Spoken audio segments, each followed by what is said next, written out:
series of explosive developments is shaking the war from the front lines to the world's capitals. Trump's envoys make a sudden, controversial move after their secretive Moscow visit. Ukrainian forces strike deep behind enemy lines, and Russia scrambles to adapt amid growing chaos inside its own security apparatus. Meanwhile, Denmark breaks precedent and opens its doors to Ukrainian military production, a shift that could redefine the balance of power across the continent. Why are global players suddenly changing course, and how close is the conflict to a major turning point? All the details in our special edition of Hotspot. Ukrainian forces continue striking key Russian targets deep in occupied territory, while the enemy attempts to regroup and probe for weaknesses along several axes. Movements of equipment, intensified drone warfare, regional escalations, and changes in Russia's internal security apparatus all point to a rapidly evolving situation with consequences that reach far beyond the battlefield. All of this in our full situational overview. Don't say hop until you've jumped over. A Ukrainian proverb that perfectly describes the current situation in the Russian Federation on the Lyman front. Here, the occupiers managed to advance a little, which they immediately reported, that war correspondents. But they are obviously also read by Ukrainian intelligence, thanks to which the Ukrainian armed forces received operational data which they immediately put to use. I would like to thank the Russian war correspondent, Timofey Ermakov. He spoke about our positions on his Telegram channel. Thanks to this, the Ukrainians found us and took the flank. They killed. At the same time, the heaviest fighting on the front traditionally takes place in the Pokrovsk area. A high-ranking NATO official stated that the Russians control 95% of the city. In Ukraine, however, they explained that in the West, gray zones are often attributed to the occupiers without fully understanding the specifics of the fighting.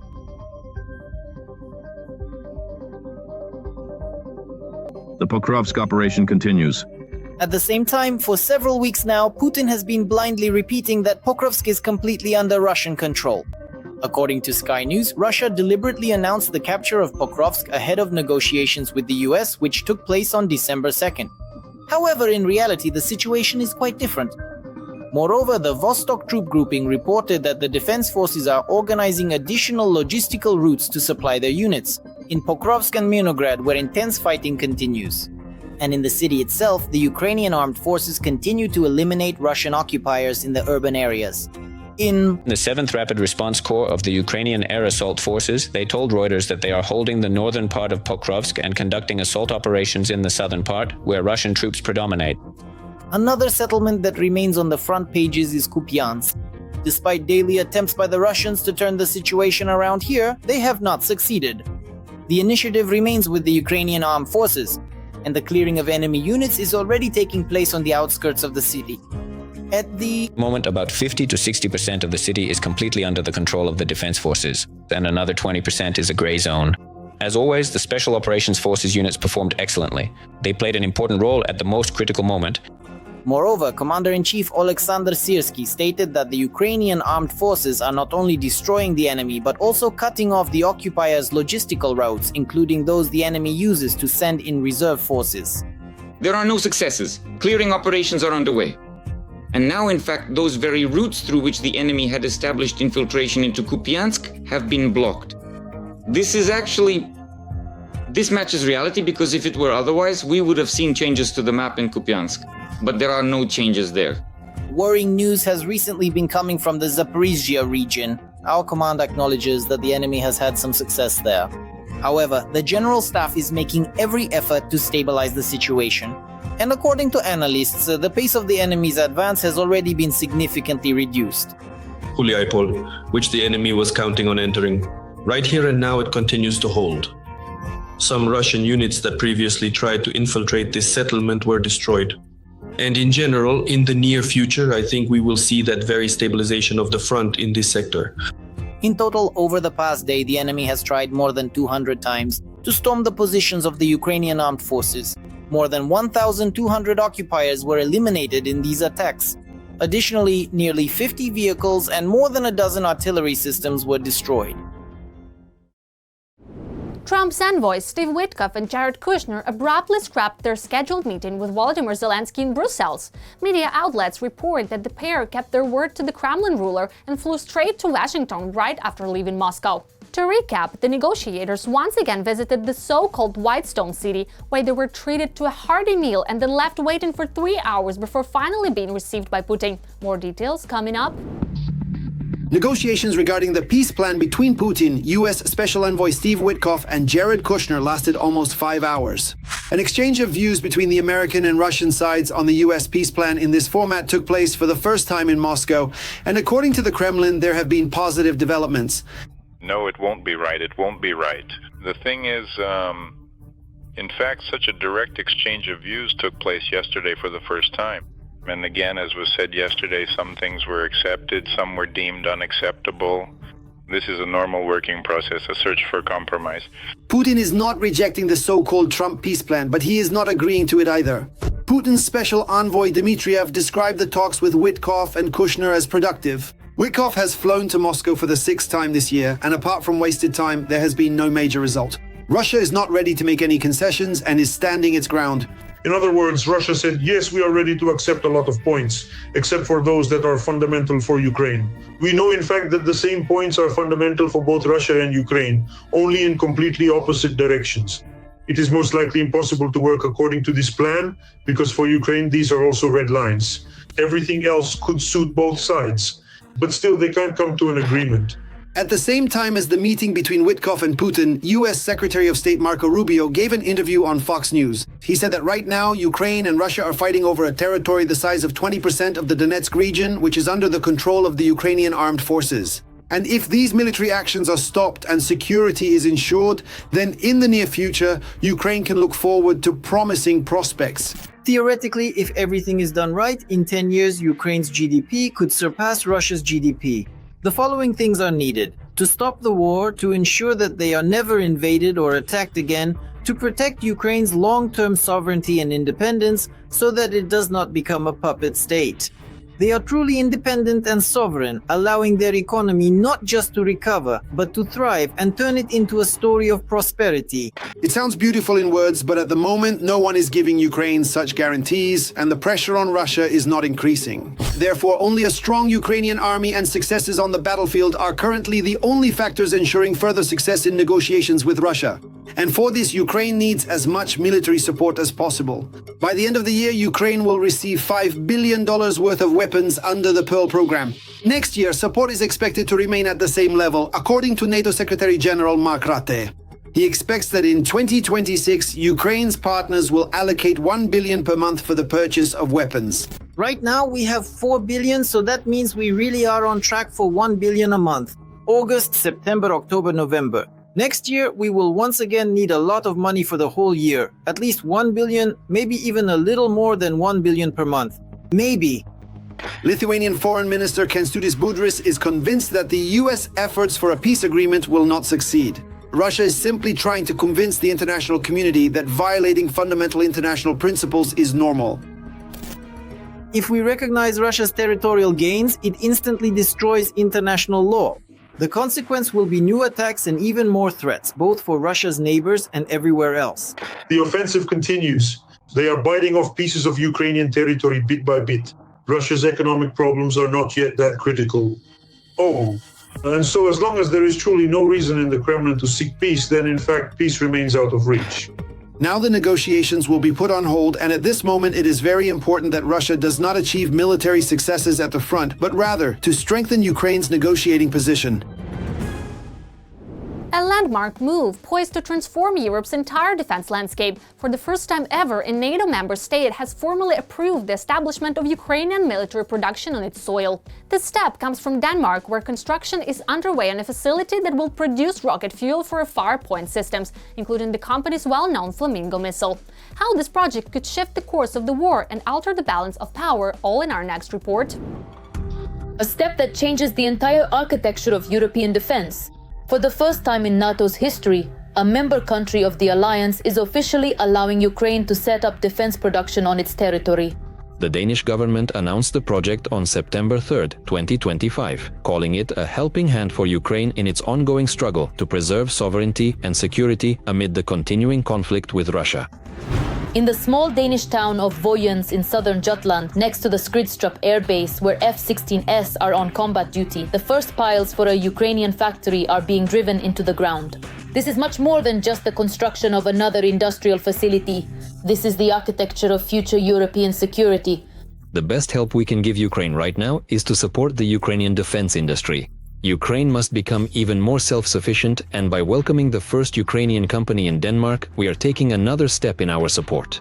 This way, production will not be halted by Russian attacks, and at the same time, cooperation between Ukrainian and Danish companies will be strengthened. The project is being implemented by the Ukrainian company Firepoint, known for developing the Flamingo missile, one of the most successful Ukrainian innovations in recent years. But in Denmark, they will not be producing missiles themselves, but rather their heart, the solid rocket fuel, a critically important component required by every long-range system, every interceptor, every complex that is currently targeting Russian military objectives. Denmark stands shoulder to shoulder with Ukraine. Their fight for freedom is our fight for freedom. Putin shows every day that he will not stop, so we must help the Ukrainians stop him. We are doing this by allowing Firepoint to establish itself in Denmark. At the same time, we are creating new, closer ties between the Danish and Ukrainian defense sectors and our companies. This contributes to our security and creates more opportunities for Danish companies to support Europe's defense and Ukraine's fight for freedom. The location next to the airbase was chosen for a reason.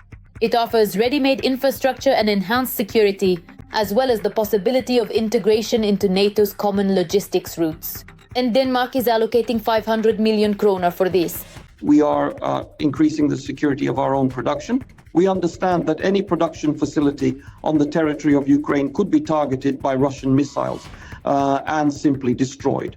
Construction is scheduled to be completed in 2026, and when the plant begins operations, Europe will gain a new element of its security, Ukrainian in content and European in protection. This means that, for the first time in years of war, a model will emerge in which defense support for Ukraine becomes not just a response to impulses, but a long-term system. The people of Denmark understand all too well all the profound and devastating problems caused by the relentless Russian shelling and the brutal Russian invasion of Ukraine. They, like no one else, like the Scandinavian countries, understand this perfectly well. That's why they are the first to come to us, to meet us halfway. They are moving towards such joint ventures, towards establishing joint enterprises, opening production facilities on their own territory to help Ukraine, and in the future in missile production, because creating solid rocket fuel is just the first stage. I think the next stage will be the deployment of both missiles and the production of Ukrainian missiles on Danish territory. The day before, Denmark allocated its 28th military aid package, amounting to 1.4 billion kroner. 100 million kroner are being directed to finance weapons production in Ukraine under the so-called Danish model, a mechanism Copenhagen devised itself, which is now becoming an example for other allies. This is when a partner country not only purchases weapons but also helps to develop production where it is truly needed in Ukraine, under Ukrainian control, for the Ukrainian army. Over 370 million more are being allocated for the purchase of American weapons for Ukraine through the Pearl Initiative, a mechanism that Denmark, Sweden and Norway first launched back in 2025, supplying missiles for the Patriot systems. This is a direct strengthening of Ukraine's air defense in the coming months. A separate portion, 80 million kroner, will go toward fuel, which will be purchased through the NATO Support and Procurement Agency. It may seem like a small detail, but it's precisely such details that keep the army moving. A new chapter is unfolding in the Black Sea. The Russia's oil tankers are now in the crosshairs. In just 4 days, 3 vessels have been struck, including 2 from Putin's so-called Shadow Fleet, the network that funneled billions into the Kremlin's war machine through covered oil routes. Ukraine's naval drone forces are intensifying pressure on Russia's critical logistics, turning the Black Sea into a theater of precise long-range attacks. Who is orchestrating these operations and how they are being executed near Turkey's coastline? We break it down in our upcoming report. It seems that the Black Sea is no longer safe for Russian ships. Another tanker from Russia's so-called Shadow Fleet was attacked 80 miles off the coast of Turkey. The Medvolga II was en route from Russia to Georgia. There were 13 crew members on board, and according to Ankara, no one was injured. According to Turkey's Ministry of Transport, the damaged but still operational Medvolga 2 is now heading towards Sinop and is not requesting assistance. The tanker Medvolga 2 reported that it was attacked 80 miles off our coast while en route from Russia to Georgia carrying a cargo of sunflower oil. Ministry of Transport and Infrastructure of Turkey. Built in 2014, the 140-meter-long Medvolga 2 sails under the Russian flag and belongs to the Srednevolzhskaya shipping company. Its route, Russia-Georgia, is a typical direction for transporting agricultural products and petroleum products, which means that such a vessel automatically falls under increased scrutiny both from Ukraine and from international organizations monitoring possible schemes to circumvent oil sanctions. This attack became yet another link in the explosive series targeting the Russian shadow fleet. Just recently, on the other side of the Atlantic, near Dakar in Senegal, the oil tanker Mersin carrying a cargo of diesel fuel was subjected to 4 external explosions. It is known that in August of this year, the vessel visited the Russian port of Taman and previously had repeatedly called at the port of Novorossiysk. Previously, 2 other Russian tankers under sanctions, Kera and Virat, were struck in the Black Sea by naval drones as part of a joint operation by the Security Service and the naval forces of Ukraine. The Security Service of Ukraine continues active measures to cut off Russia's financial ability to wage war against Ukraine. The Sea Baby naval drones disabled vessels that could have transported nearly 70 million worth of oil and helped the Kremlin circumvent international sanctions, a source in the Security Service of Ukraine noted. These vessels are also part of the so-called shadow fleet of the aggressor country and were used to bypass international sanctions. According to Ukrainian sources, both tankers sustained critical damage and have effectively been put out of operation. This is Mossad's tactic. Some were sunk and the others will think 150 times before acting. That's exactly how it should be, I assure you. Until the same thing happens in the Baltic Sea, no one in Europe will take it seriously. I think it would be very appropriate to do this, for example, close to the territorial waters of Poland and the Baltic states. These people definitely won't notice anything, they'll just close their eyes and say, someone was sailing there, no, we didn't see anything, we don't know, and so on. Ideally, we should be sinking them everywhere if we have the technical capability, in Vladivostok and all along the line here, so that they understand there needs to be pressure. Without sinking these ships, nothing will happen. Otherwise, no one will understand that things are serious. This is exactly how we need to act, so that once and for all they remember, you can't mess with Ukraine. The attacks, which took place just a few dozen nautical miles from the Turkish coast, provoked a sharp reaction from Ankara. Turkish President Recep Erdogan called these events a troubling escalation of the situation. The war between Russia and Ukraine clearly threatens the safety of shipping in the Black Sea. On Friday, there was a troubling escalation in our exclusive economic zone when merchant ships were attacked. In particular, we cannot in any way justify these attacks, which threaten the safety of navigation, lives, and the environment in our exclusive zone. As we can see, the Russian shadow fleet can no longer feel safe anywhere. The strikes by Ukrainian naval drones as well as the high-profile attacks on tankers show that the Kremlin is losing its freedom of maneuver at sea. And every destroyed or disabled tanker is not only a financial blow to Moscow, but also a serious blow to the ego of the Russian little Tsar. But that's not all. At the same time, Kyiv is striking at the rear of Mother Russia. In November, the armed forces of Ukraine attacked Russian oil refineries with drones at least 14 times. According to Bloomberg, this is a record number of strikes on Russia's strategic oil infrastructure for the entire duration of the full-scale war. Security services in Russia are using provocateurs to fabricate war-related criminal cases. Whether there is an actual victim or real damage doesn't matter. This tactic of provocation by law enforcement was common even before the full-scale invasion, but after 2022 it expanded dramatically, becoming an integral part of the system of politically motivated criminal prosecutions. Our journalists have all the details. Watch. Russian security services use provocateurs to fabricate criminal cases against people who disagree with the war. But if you look more closely, behind the dry numbers and official wording lies an entire system of traps, working almost like clockwork. A provocateur is not just an informant or a snitch. He actively pushes victims toward actions that the Russian authorities consider crimes.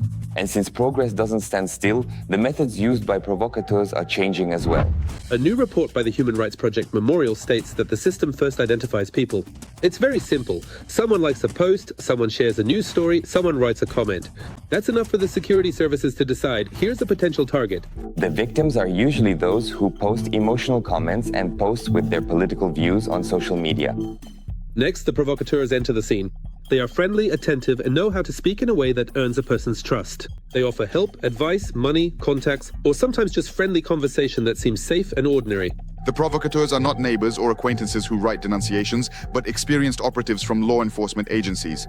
They deliberately conduct conversations in such a way as to prepare a case for initiating a criminal proceeding and to gather as many elements of the crime as possible, to document intent in correspondence, to provoke the person into taking specific actions, such as buying tactical boots or components for setting a building on fire. Every word, every gesture is recorded. Sometimes provocateurs ask you to fill out a questionnaire, make a list, or take a photo. All of this later becomes evidence. And it is precisely at this stage that an ordinary person begins to turn into a defendant. The first thing the officer on the other side of the screen needs to do is get close to you. A friendly conversation is started. Gradually, the person gains your trust, and only after several weeks, or sometimes even months, do they start conversations about politics or attitudes toward military actions. Simply participating in correspondence or meetings is just ordinary life. But in these cases, it's a trap. Every agreement to make contact, every action becomes grounds for accusation. The person did not commit a crime, they were simply drawn into a situation that was deliberately set up. This is Polina Evtushenko. She is 24 years old and lives in Tolyatti, a city famous for its automotive industry. On the morning of July 12, 2023, Evtushenko took her daughter to kindergarten, and when she stepped outside the kindergarten gate, she found herself on the ground. She was knocked down, attacked from behind. It's just that Polina was and remains against the war, something she had repeatedly written about on social media before her arrest. A certain resident of Samara appeared in her life, whom, according to the investigation, she was allegedly persuading to commit treason. The report also documents numerous cases where provocateurs acted under the guise of foreigners. They supposedly offer cooperation, creating the appearance of an international connection, but in reality it's all a setup. A person ends up implicated in a criminal case without any real grounds. Sometimes the trap works in an almost comical way. For example, someone is offered a meeting that seems like ordinary help with leaving the country. They agree. A month later, it turns out this is already part of a criminal case. The scheme is simple, but works like clockwork. Provocations are carried out regularly, often after a person has expressed peaceful views or dissatisfaction with the government. It seems like everything is set up so that any step, any word can be used against you. You should be wary if you're asked to send a video statement or a photo with a specific text.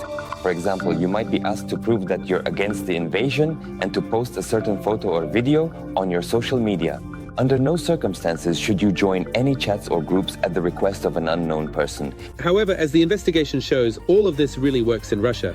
Dozens of cases, dozens of people drawn in through sting operations that look convincing on paper, but in real life are just traps. At this moment, that's all from me, Maria Farafonova. Even more hellish frontline news in our next episode. But for now, don't forget to subscribe and hit the like button. See you soon!